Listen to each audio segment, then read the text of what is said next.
Ini sebentar lagi kita sampai ya teman-teman.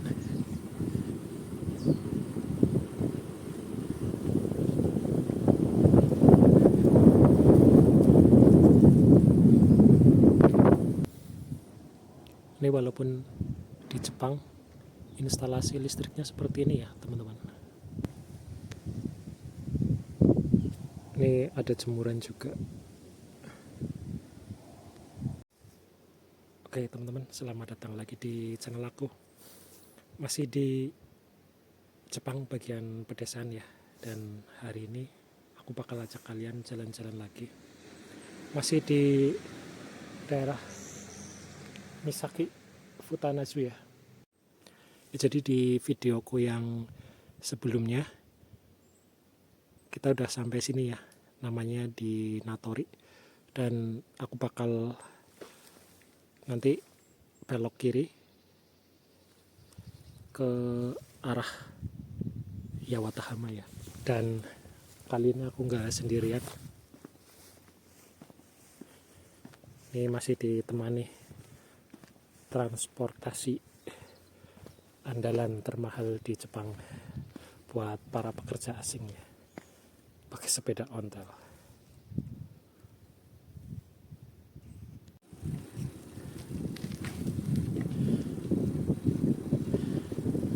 Masih dikelilingi hamparan lautan dan hutan ya teman-teman. Ini semoga kalian gak bosan dengan vlog atau konten pedesaan Jepang. Ini walaupun lokasinya berada di pelosok, tapi untuk infrastruktur jalannya ya benar-benar bagus ya teman-teman. Dari jalan dan dinding anti longsor mungkin ya ini ya.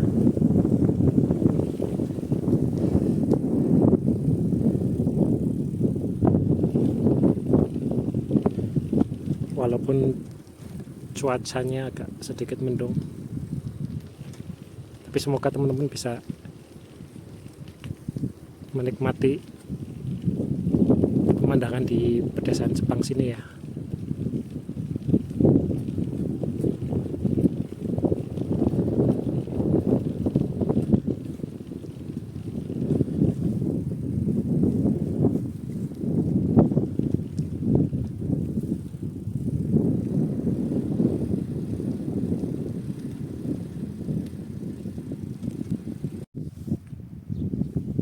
Ini aku turun sebentar.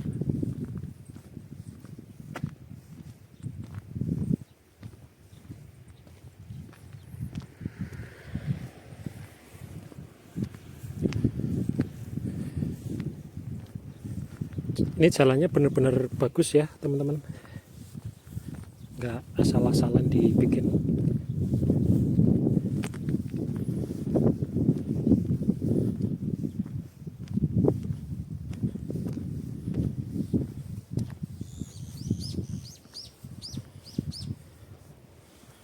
Dan yang di sebelah sana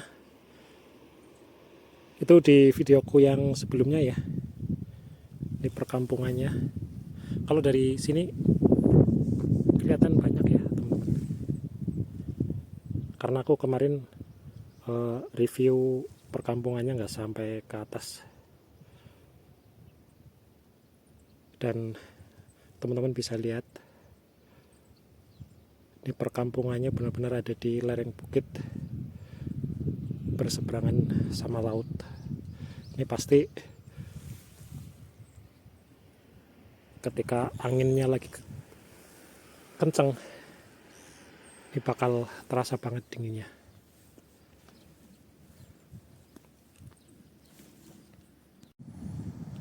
Ini kalau teman-teman bisa lihat dari sini ya, itu di sana ada perkampungan penduduk, dan dari sini aku bakal menuju ke perkampungan yang ada di sebelah sana ya. Nanti kita lihat sama-sama suasana kondisinya seperti apa. Ini di depan kayak ada semacam kafe ya teman-teman, tapi kayaknya udah lama tutup sih, udah kelihatan banget dari bentukannya. Jadi kayak semacam rest area mungkin ya, ini buat pengendara mobil yang perjalanan jauh. Dan udah tutup ya.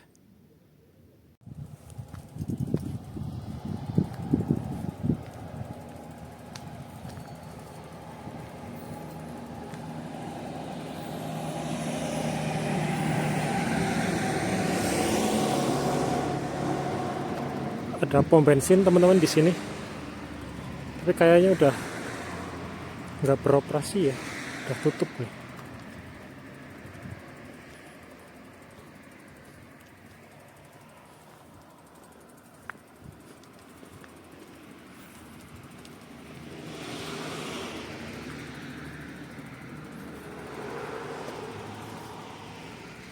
Sayang sekali ya.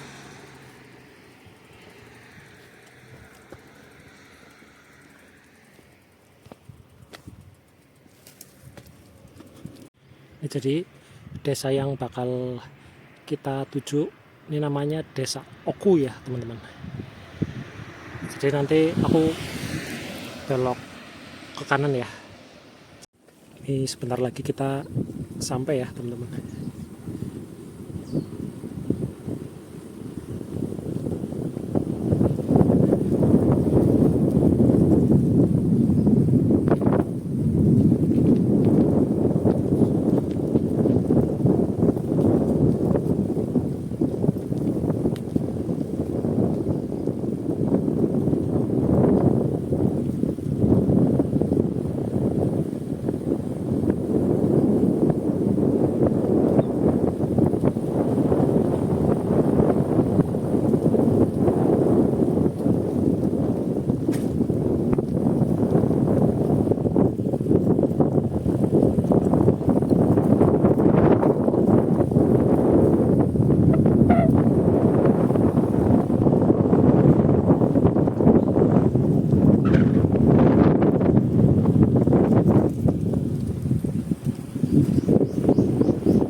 Kalau di sini cerah sekali, nggak kayak yang tadi pas waktu berangkat.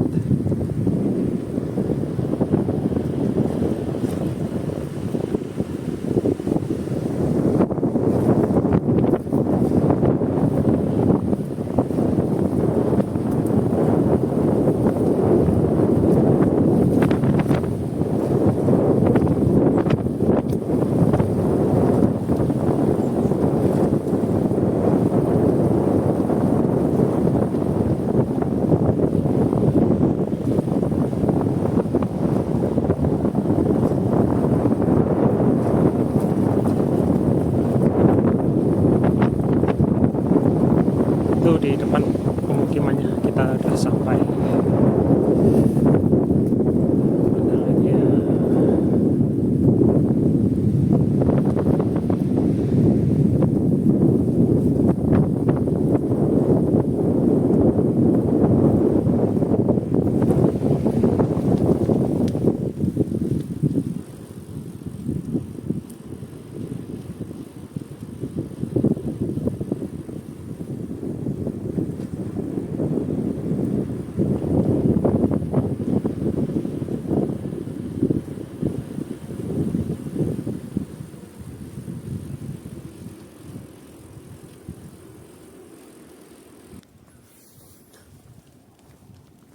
oke teman-teman, kita udah sampai ya.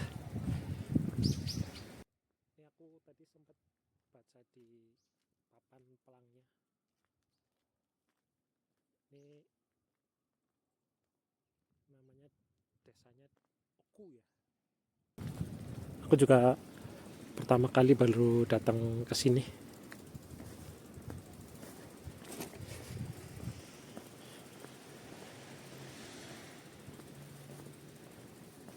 Sepi ya teman-teman.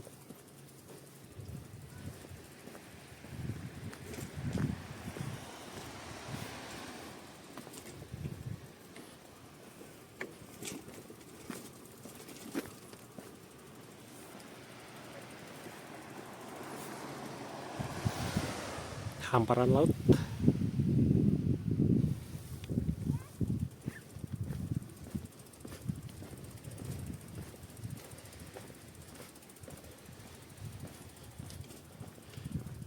Dan kesan pertama yang aku dapat di pedesaan ini, sepi ya teman-teman.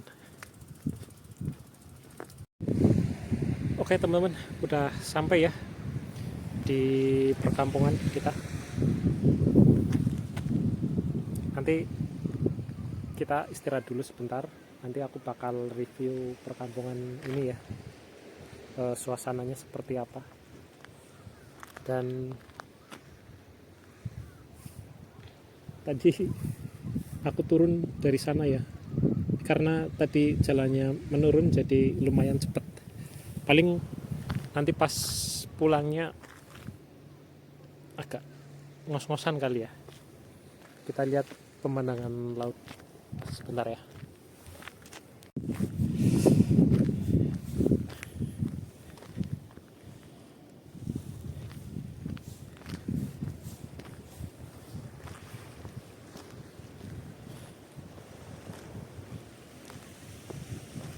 Sepi ya teman-teman. Ini dan ini pemukiman penduduk. Nanti kita sama-sama keliling ya.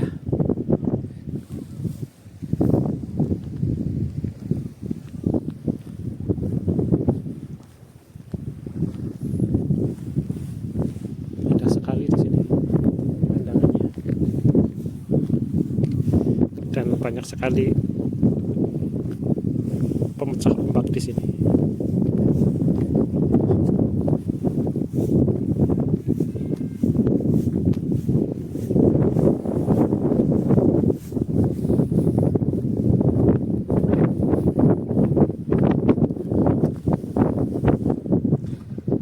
Airnya juga jernih banget teman-teman.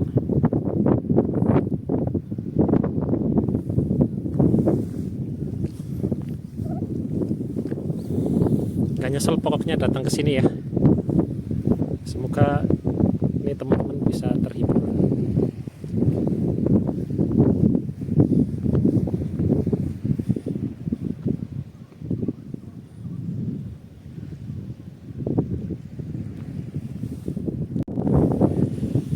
Di akun Instagramku ada yang DM ya teman-teman, ada yang nanya, Bang, untuk barang-barang yang perlu dibawa ketika berangkat kerja ke Jepang itu apa aja Bang, mohon dijelasin.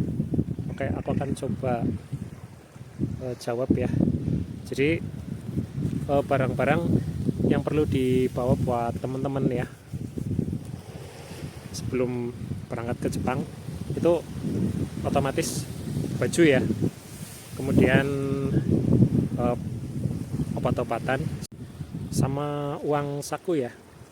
Ini untuk baju, untuk di beberapa daerah di Jepang itu untuk bulan 4, 5 bahkan 6 masih dingin ya teman-teman, terutama di daerah Hokkaido.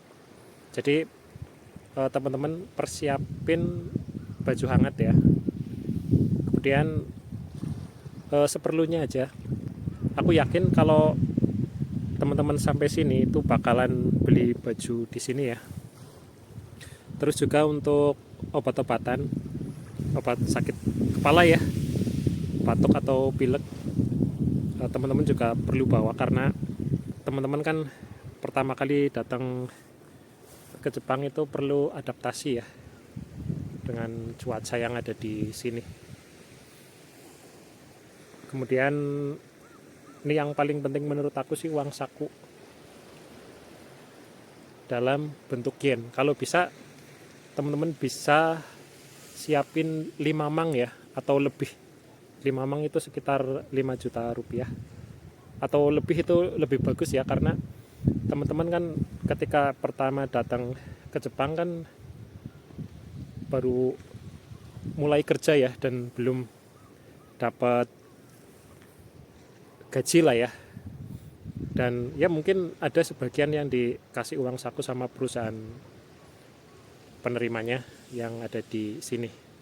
Tapi menurut aku sih buat jaga-jaga aja untuk kehidupan 1 bulan lah teman-teman, selama di sini sebelum mendapat gajian ya.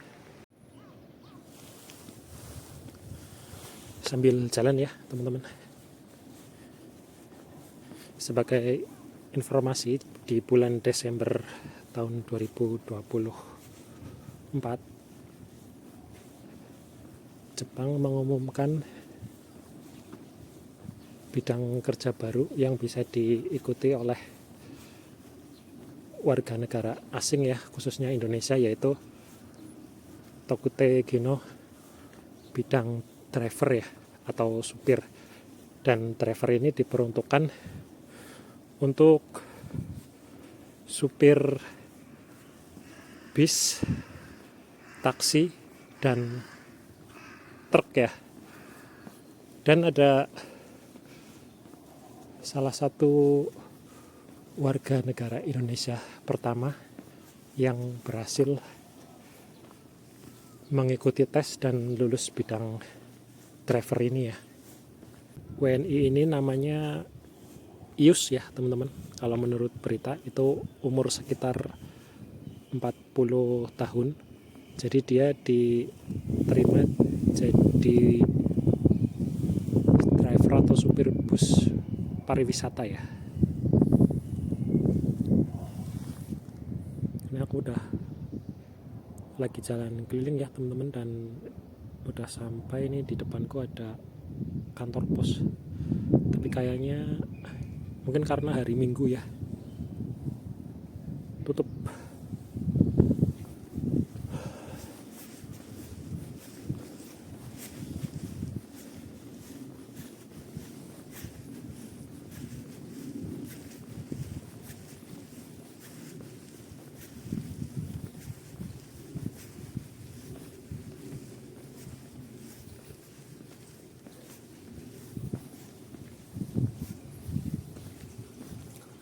Banyak bangunan tua juga di sini.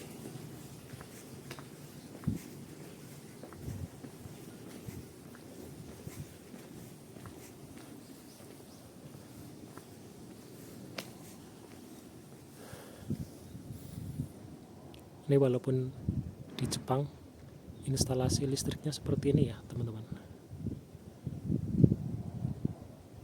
berantakan.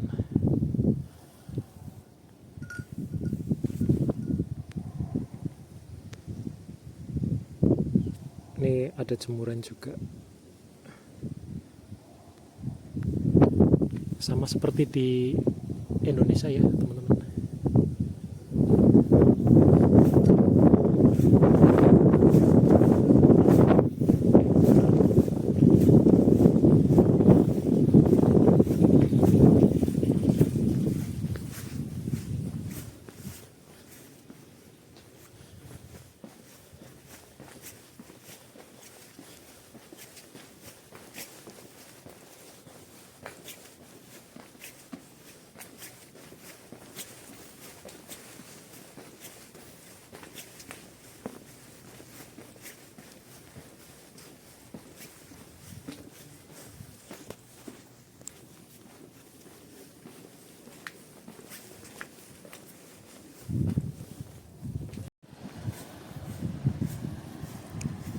Benar-benar sepi ya teman-teman.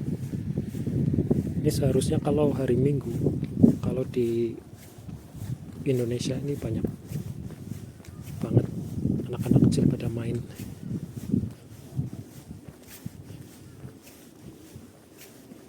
Di luar ya, apalagi di sana ada pantai, dan tadi kita lihat pasirnya bagus banget.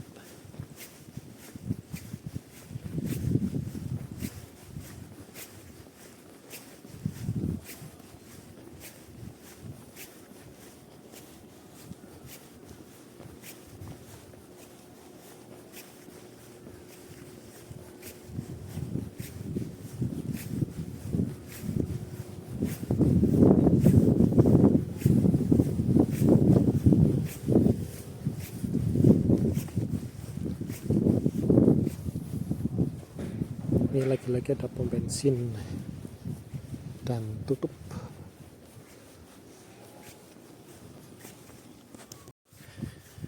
Mungkin sama dengan desa-desa yang lainnya ya teman-teman. Ini kenapa sepi? Karena sebagian penduduknya ini pada pindah ke kota ya, merantau buat cari kerja atau melanjutkan pendidikan ke jenjang yang lebih tinggi. Dan terus juga faktor populasi penduduk Jepang yang menurun ya.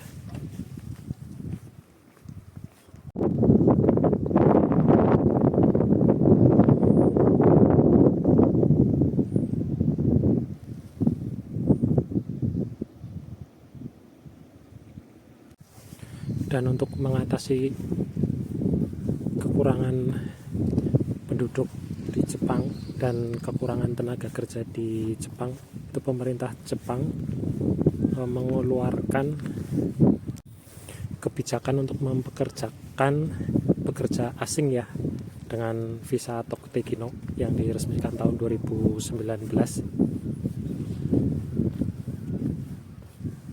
Di awal ini untuk visa Tokuteki no sendiri ada 14 bidang yang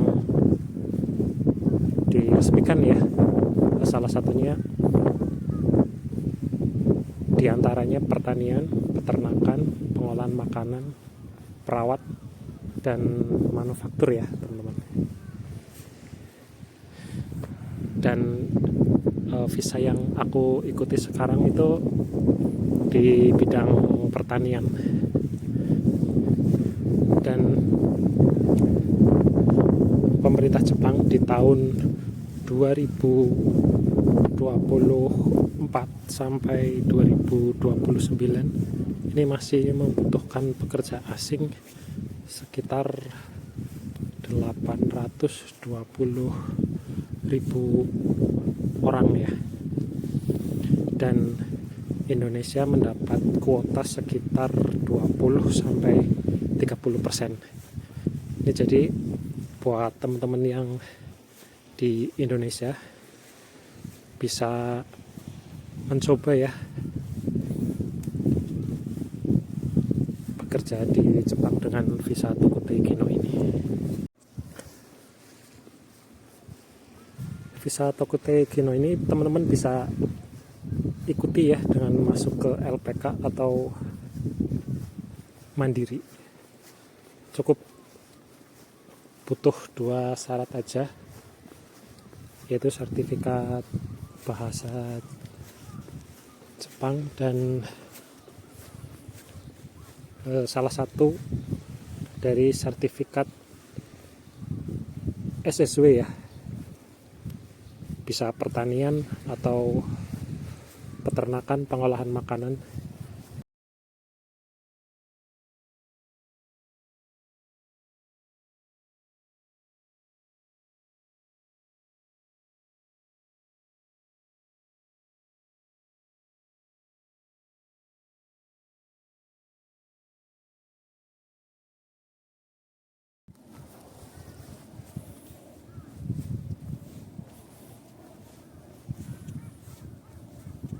Di sini ada taman ya teman-teman, taman bermain,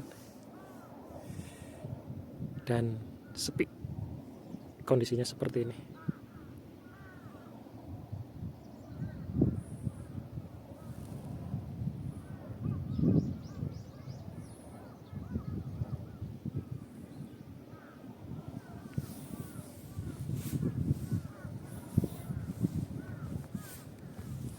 kalau di Indonesia udah ramai ya teman-teman, anak-anak pada di sini.